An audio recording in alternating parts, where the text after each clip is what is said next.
اللہ کے چناؤ کا انداز بڑا عجیب ہو گیا. جب تک رب کسی کو نبوت کے لیے چن نہیں لیتا تب تک اس نبی کو بھی پتا نہیں ہوتا کہ مجھے چنا جائے گا. بہت بڑی بات عرض کر رہا ہوں, توجہ ہوگی تو سمجھ آئے گی. جب تک کسی نبی کو نبوت کے لیے چن نہیں لیا جاتا تب تک اس نبی کو بھی پتا نہیں ہوتا کہ مجھے چنا جائے گا. باقی رہی یہ بات کہ نبی اللہ کے علم میں نبی ہوتا ہے, عالم ارواح میں ہو وہ تب بھی نبی ہے, اماں کے پیٹ میں ہو وہ تب بھی نبی ہے, عالم نصاب میں ہو وہ تب بھی نبی ہے, پیدائش کے وقت ہو وہ تب بھی نبی ہے, پیدا ہوتے ہی نبی نبی ہوتا ہے, بچپن میں بھی نبی نبی ہوتا ہے, لڑکپن میں بھی نبی نبی ہوتا ہے, جوانی میں بھی نبی نبی ہوتا ہے. اعلان نبوت سے پہلے بھی نبی نبی ہوتے, لیکن اعلان نبوت کے بعد کی تو کیا بات کرتے ہو. جب سورج نکل آئے اب کسی کے چھپانے سے بلا سورج چھپ کیسے سکتے. اللہ کے علم میں نبی آنے سے پہلے بھی نبی ہے, آنے کے بعد بھی نبی ہے, لیکن جہاں تک نبی کے اپنے علم ہو اپنی حیثیت کی بات ہے, جب تک اللہ کسی کو نبوت کے لیے چن نہیں لیتا تب تک اس نبی کو بھی پتہ نہیں ہوتا کہ مجھے چنا جائے گا. میں دلیل دے رہا ہوں, وہ تو آگ لینے جا رہے تھے نا, خدا کے دین کا پوچھئے موسیٰ سے احوال, آگ لینے گئے تو پیغمبر ہی سفر میں ہے. سچ کی کیس میں تکلیف شروع ہوتی ہے بیوی کو, فرمایا آپ رکے, میں ذرا کہیں سے آگ کا انتظام کرتا ہوں, روشنی بھی ہو جائے اور کچھ حرارت کا بھی انتظام ہو جائے, تبش کا انتظام کر لیا جائے. بیوی سچ کی کیس میں مبتلا ہے, تکلیف میں, اور جناب موسیٰ علیہ السلام آگ تلاش کرتے ہوئے نکلے ہیں. چلتے چلتے انہیں آگ نظر آئی پہاڑ کی چوٹی پہ. پہاڑوں میں کھڑا ہوں, توجہ سے بات سمجھنا, پہاڑ کی چوٹی پہ آگ نظر آئی تو جناب موسیٰ آگ سمجھ کے آگ لینے کے لیے دوڑے. آگ سمجھ کے آگ لینے کے لیے دوڑے, لیکن ہوا کیا, دوروں دیکھیا آگے, دوروں دیکھیا, بولیے دوروں دیکھیا آگے, تے جدو نیڑے پہنچیا تا رب. سبحان اللہ تو کہہ دو یارو. یہ ہے اللہ کے چناؤ کا انداز, یہ ہے اللہ کے انتخاب کا انداز. عرض سے کر رہا تھا لقد من اللہ تبارک و تعالیٰ نے عطائے نبوت کی نسبت اپنی طرف کی ہے کہ نبی ذاتی کاغذ سے بنتا نہیں ہے بلکہ نبی کو اللہ چنتا ہے. کائنات پہ 1,24,000 انبیاء تشریف لائے, لیکن ہم سب بار سنت پر جماعت کا عقیدہ ہے میرے نبی آئے تو آخر میں ہے.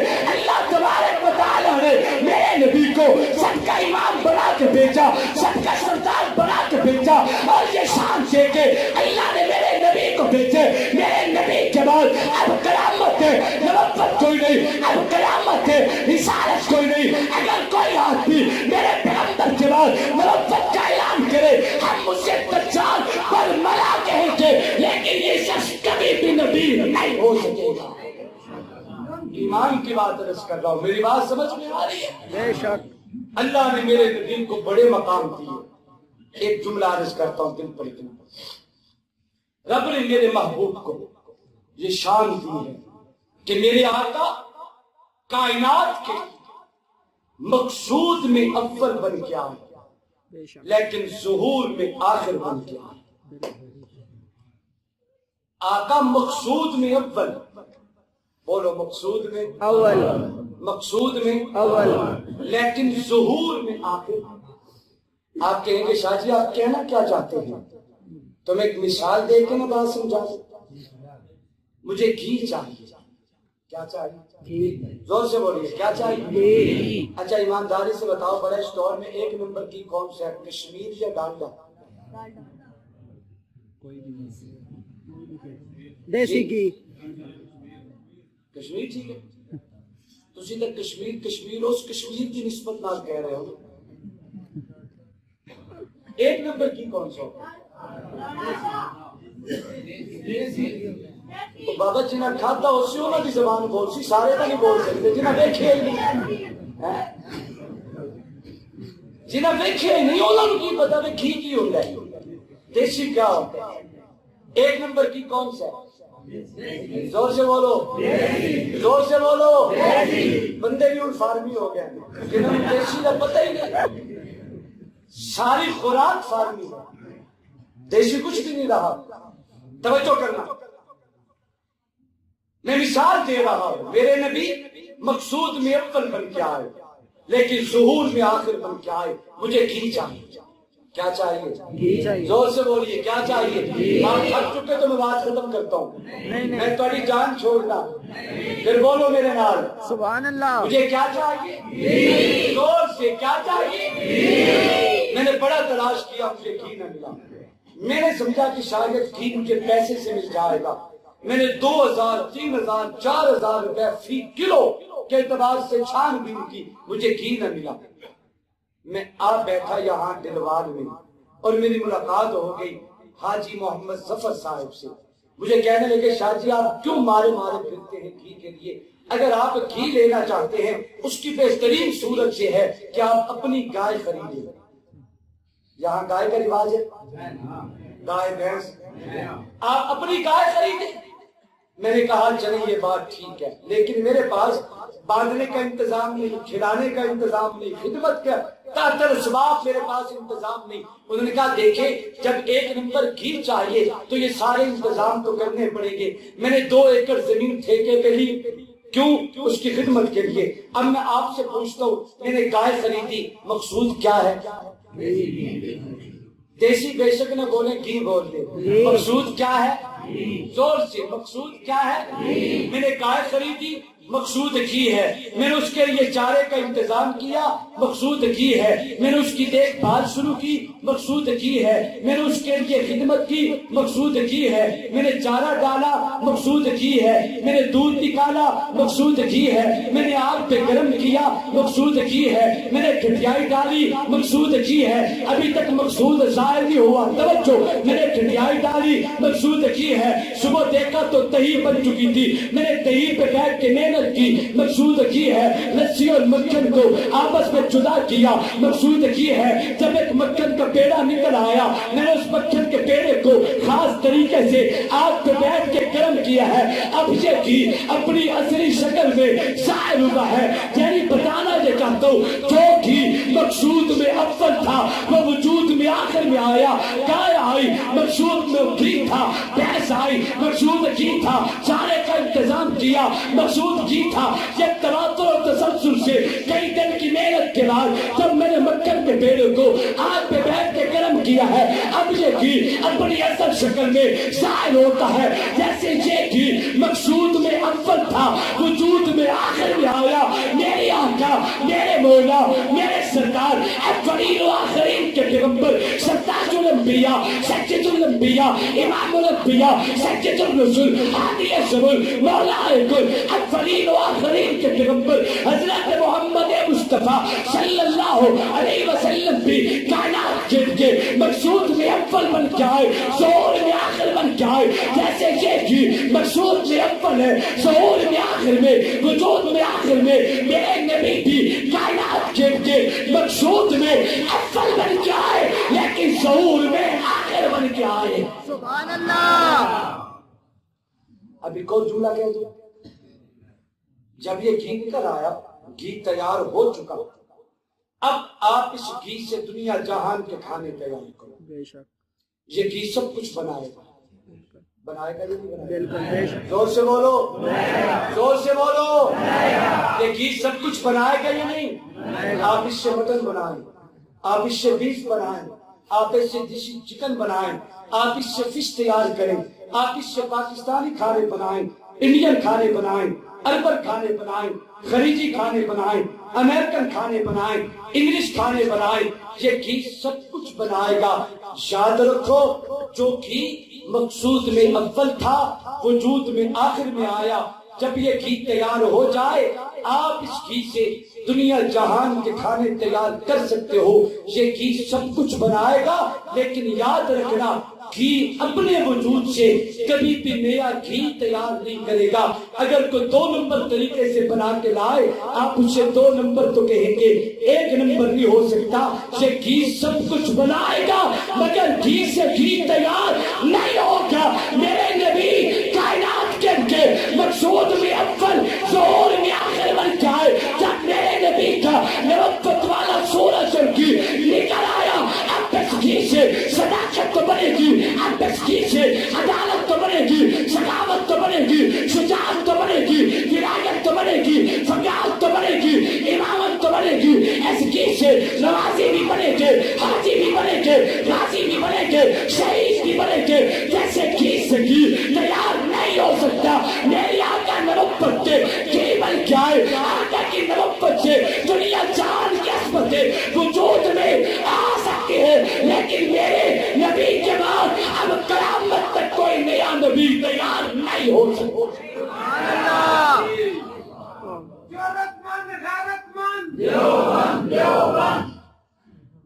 عقیدہ ختم نبوت، عقیدہ ختم نبوت، عقیدہ ختم نبوت. میرے آقا کے بعد قیامت تک کوئی نیا نبی تیار نہیں ہو سکتا. ختم نبوت میں ایک جملہ عرض کر رہا ہوں، دل پر لکھنا. ختم نبوت کسی کا سیاسی مسئلہ نہیں ہے. ختم نبوت کسی ایک مخصوص پارٹی کا مسئلہ نہیں ہے. جس زبان میں کلمہ رسول اللہ کا پڑا ہے، ختم نبوت ہر مومن کے ایمان کا مسئلہ ہے. اور میں جملہ کہہ رہا ہوں، جانشین پیغمبر، نبی کے مصلی کے وارث، نبی کے منبر و محراب کے وارث جناب سیدنا ابو بکر صدیق رضی اللہ تعالی عنہ سے لے کے امت کے ادنا غلام ابو بکر شاہ تک پوری امت کا متفق علیہ مسئلہ ہے ختم نبوت. میں خدا کی قسم اٹھا کے کہتا ہوں، ایک آدمی پرائم منسٹر کی کرسی پہ بیٹھا ہے، کلمہ رسول کا پڑھتا ہے تو ختم نبوت اس کا بھی ایمان ہے. ایک آدمی ریڑی بان ہے، اگر کلمہ رسول کا پڑھا ہے تو ختم نبوت اس کا بھی ایمان ہے. مجھے خاتم المحدثین علامہ انور شاہ کاشمیری رحمت اللہ علیہ کا وہ جملہ نہیں بھولے گا. زندگی کے آخری دنوں میں ہم عصر علماء کو جمع کیا ہے، جمع کر کے فرمایا علماء کرام مجھے سہارا دو، مجھے ذرا اٹھا کے بٹھاؤ. پیرانا ساری بڑھاپا آخری وقت اٹھ کے بیٹھ نہیں سکتے، علماء نے سہارا دیا. انور شاہ اٹھ کے بیٹھتے ہیں، فرمایا علماء کرام میں نے پوری زندگی ختم نبوت کے علم کو اونچا رکھا ہے، میں دنیا سے جا رہا ہوں، میں یہ ختم نبوت کا پرچم آپ کے سپرد کرتا ہوں اور آپ سے گزارش کرتا ہوں ختم نبوت کا علم تھامے رکھنا. جنت کی فکر چھوڑ دو، آپ ختم نبوت کا کام دل لگی سے کرتے رہنا. میں وعدہ کرتا ہوں کل قیامت کے دن میں تمہیں اپنے نانے سے جنت لے کے دے. 1953 کی بات عرض کر کے آپ کے ایمان کو تازہ کرو. لیل پور کے کچہری بازار کی جامع مسجد میں مجاہد ختم نبوت علامہ مولانا تاج محمود رحمت اللہ علیہ ختم نبوت میں بیان فرما رہے تھے. جمع غفیر ہے، ہزاروں کا اجتماع ہے، اور تحریک ختم نبوت اپنے زوروں پہ بیان کرتے ہوئے مولانا تاج محمود فرماتے ہیں، میرے محبوب کی امت کے جوانوں، اگر آقا کی ناموس کے لیے جان کی قربانی دینا پڑی تو کون ہے جو آقا کی ناموس پہ جان فدا کرے گا؟ ہر شخص آپ سے باعث تھا. لوگ کھڑے ہو کے نعرے لگا رہے تھے، سامنے چھتوں پہ ہزاروں خواتین موجود تھے. اولاد والوں، والدین والوں، عزتوں والوں، بہن اور بیٹی والوں، ذرا جگر اور کلیجے پہ ہاتھ رکھ کے سنیں، ہزاروں خواتین موجود ہیں، ایک اور سینے سے دودھ پیتا بچہ لگایا ہوا ہے، وہ سیڑھیوں سے اتری، برقع پہنا ہو، باپ پر جو امت کی بیٹی کراس کرتی ہے مجمع کو، اسٹیج کے قریب آئی، جگہ دے دی۔ نعرہ تکبیر، اللہ اکبر، محمد مصطفیٰ زندہ باد، عظمت صحابہ زندہ باد، خلافت راشدہ، حق جاریات، خلافت راشدہ، حق جاریات۔ یہ عورت سینے سے دودھ پیتا بچہ لگایا ہوا ہے، مجمع چیختی ہوئی اسٹیج کے قریب آئی، ذرا کلیجے اور جگر پہ ہاتھ رکھ کے سنیں، کہیں ہمارا کلیجہ منہ کو نہ آ جائے۔ سامنے کھڑے ہو کے اپنے محبوب کی ناموس و ختم نبوت کے نعرے لگاتی ہے، نعرہ لگا کے کہنے لگی، مولانا آپ کو ختم نبوت کے لیے قربانی چاہیے، قربانی چاہیے۔ یہ کہہ کے اس عورت نے دھاڑے مار کے رونا شروع کیا اور کہا، مولانا میرے پاس اگر میرا ابا ہوتا میں باپ کے پاؤں پکڑ کے ختم نبوت پہ قربان کر دیتی، میرا بھائی ہوتا میں اسے ختم نبوت پہ مار دیتی، میرا شوہر ہوتا میں اپنے شوہر سے کہتی جا ختم نبوت پہ جا فدا کرتے، میرے پاس کل سرمایہ میرا یہی دودھ پیتا اکلوتا بیٹا ہے، مولانا قربانی چاہیے۔ یہ کہہ تو اس عورت نے اپنے سینے سے دودھ پیتے بچے کو اتارا اور دور کھڑے ہو کے مولانا کی طرف بچے کو اچھال دیا، جو اچھال کے وہ عورت وہاں سے واپس دوڑی ہے۔ پورے مجمع پہ ستے کی کیفیت تاری تھی، دنیا دھاڑے مار رہی تھی، مولانا کی چیخیں نکل گئی۔ علامہ تاج محمود فرماتے ہیں، روکو روکو میری بیٹی کو روکو، لیکن وہ بیٹی کہاں رکنے والی تھی، وہ تو سجدہ اسما کا جگر رکھتی تھی، وہ کہاں رکنے والی جو سجدہ اسما کا جگر رکھتی ہے، جن کے جوان سالہ بیٹے جناب عبداللہ بن زبیر کا سر مکہ کے چوک پہ لٹکایا گیا، اور آپ سنے خدا کی قسم تڑپ جائیں گے، صدیق اکبر کے نوازے حضرت عبداللہ بن زبیر آخری وقت ہے، زرہ پہن کے تلوار ہاتھ میں لے کے اپنی 80 سالہ بوڑھی ماں صدیق اکبر کی تربیت یافتہ سیدہ اسما بنت ابی بکر کے پاس آئے اور آ کے اماں سے اجازت چاہی، ماں سے پیار لیا۔ جب گردن جھکائی، اسما بنت ابی بکر نے اپنے بیٹے کی کمر پہ پیار دیا ہے، جو پیار کرتے ہوئے عبداللہ بن زبیر کی کمر کی ذرہ پہ اسما بنت ابی بکر کا ہاتھ لگا۔ 80 سالہ بوڑھی ماں اپنے بیٹے اور لختے جگر سے پوچھتی ہے، بیٹا تیری کمر پہ کیا ہے؟ امی جان میں نے ذرہ پہن رکھی ہے۔ ماں نے پوچھا، وہ کیوں پہنتے ہو؟ جرنیل بیٹا کہتے ہیں، ماں جب دشمن وار کرے گا اس کے ذریعے سے تحت اسباب میری جان بچ جائے گی۔ اسما بنت ابی بکر اپنے بیٹے کو کہتی ہے، شہادت کے طالب ہو کے پھر عارضی اسباب بچنے کے اختیار کرتے ہو، اگر شہادت چاہتے ہو تو ذرہ میرے سامنے اتار پھینکیے، اللہ شہادت تیرا مقدر بنا چھوڑا۔ سبحان اللہ۔ میں کہاں سے لاؤں ایسی مائیں اپنے بیٹے کو تیار کر کے بھیجتی ہے۔ اسما بنت ابی بکر ذرہ اتار دی جرنیل بیٹے نے، پھر وہ وقت بھی آیا، ان کا سر کاٹا گیا، نیزے کی علی پہ لٹکا کے مکہ کے چوک پہ سر لٹکایا گیا۔ ایک دن گزرا، ایک رات گزری، 2 دن گزرے، 2 راتیں گزری، 3 دن گزرے، 3 راتیں گزری، کوئی نہیں نکلتا۔ اسما بنت ابی بکر 80 سالہ بوڑھی والدہ آئی اور جو اپنے بیٹے کو نیزے کی علی پہ دیکھ کے مکہ کے چوک میں کھڑے ہو کے جملہ کہا، فرمانے لگی، مکہ والو کیا ابھی تک میرے خطیب بیٹے کا منبر سے اترنے کا وقت نہیں آیا؟ 3 دن اور 3 رات سے گرجنے والا یہ منبر پہ چڑھا ہوا خطیب اس منبر سے کب اترے گا؟ خدا کی قسم اٹھا کے کہتا ہوں، تاریخ ان دو نواسوں کی قربانی کی مثال رہتی دنیا تک پیش نہیں کر سکے گی. ایک صدیق کا نواسا، ایک نبوت کا نواسا.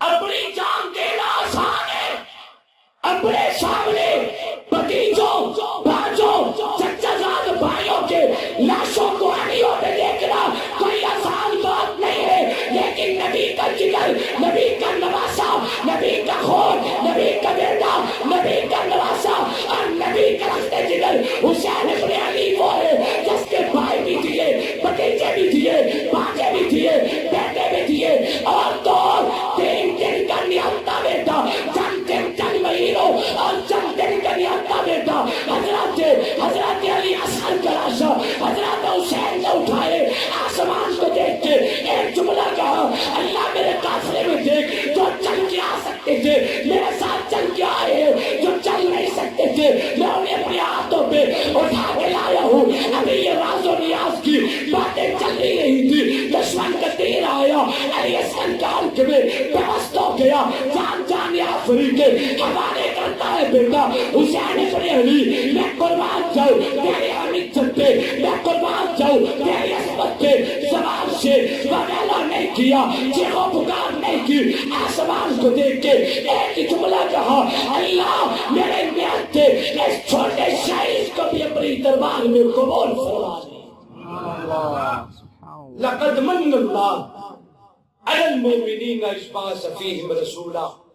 ایمان والو، اللہ نے احسان کیا ایمان والوں پہ کہ جو رب کے خزانے میں محمد ایک تھا اللہ نے تمہاری جھولی میں ڈال دیا. آخری سوال اور اس کی وضاحت کے بعد ختم کرتا ہوں. قرآن کہتا ہے احسان اللہ نے کیا لیکن ایمان والوں نے کیا. کس پہ کیا؟ زور سے کس پہ کیا؟ ایمان والوں پہ. ایمانداری سے بتاؤ، میرے آقا صرف ایمان والوں کے نبی ہے؟ بول دیں صرف ایمان والوں؟ زمین و آسمان کے نبی، شرق و غرب کے نبی، شمال و جنوب کے نبی، جن و انس کے نبی، شرق و غرب کے نبی، وہ بر و بحر کے نبی، وہ خشک و تر کے نبی، وہ پوری کائنات کے ایک ایک ذرے کے نبی ہیں. لیکن وجہ کیا ہے؟ اللہ کہتے ہیں میں نے احسان ایمان والوں پہ کیا ہے. اللہ وہ ایمان والی جماعت کون ہے جس پہ تو نے احسان کیا؟ اور احسان کرنے کی وجہ کیا ہے؟ اللہ فرماتے ہیں یاد رکھو جتنا نبوت کا فیض ایمان والوں کے سینوں میں منتقل ہوگا وہ باقی مخلوقات کا مقدر نہیں ہے. اور جتنی نبوت کی آمد پہ نبی کی رسپیکٹ ایمان والوں نے کی ہے اتنی باقیوں نے نہیں کی ہے. میں آپ سے پوچھتا ہوں، مجھے بتاؤ وہ کون تھے اعلان کرنے والے؟ آقا ہم آپ کے آگے بھی لڑیں گے، ہم آپ کے پیچھے بھی لڑیں گے، ہم آپ کے دائیں بھی لڑیں گے، ہم آپ کے بائیں بھی لڑیں گے. وہ پیغمبر کی مقدس ایمان والی جماعت ہے جسے جماعت صحابہ کہا جاتا ہے. اس میں کوئی شک نہیں، میں بھی ایمان والا ہی ہوں، آپ بھی ایمان والے ہی ہیں، فاروقی صاحب بھی ایمان والے ہی ہیں. ہم سب کے سینوں میں ایمان دھڑکتا ہے، ہم سب کے سینوں میں ایمان موجزن ہے. میں مومن ہوں، کوئی شک نہیں، آپ سارے مومن ہیں، لیکن چکوان کے حضور سنیو، میں واضح لفظوں میں اعلان کرتا ہوں ابو بکر شاہ مومن بعد میں ہے، نبی کا جانشین ابو بکر صدیق مومن پہلے ہے. ہمیں ان کے ایمان سے خیرات ملی ہے. جتنی نبوت کو موسٹ ویلکم ایمان والوں نے کیا ہے، جتنا نبوت کا فیض ایمان والوں کے سینوں میں منتقل ہوگا. اللہ وہ ایمان والے کون ہیں؟ فرمایا جنہیں نبی کے صحابہ کہا جاتا ہے. قرآن کو پڑھ کر دیکھ ذرا ہے فرض کرام صحابہ کا، نبیوں کے بعد اس دنیا میں اعلیٰ ہے مقام صحابہ کا. دین کے اوپر جانے دی یہ تھا اسلام صحابہ کا. کچھ بدبخت سمجھتے ہیں ایمان ہے خام صحابہ کا. اے بدبخت ان پر تنقید نہ کر، تو دیکھ امام صحابہ کا. بدبخت و ظالم کیا سمجھے، بالا ہے نام صحابہ کا. مجھ کو ہے ناز ہمیں نسبت کہ میں ہوں غلام صحابہ کا، لے شوق سے ناو صحابہ کا، کر چرچا آؤ صحابہ کا، کر طلب تجھ کو جنت کی تو بلّہ تھام صحابہ کا۔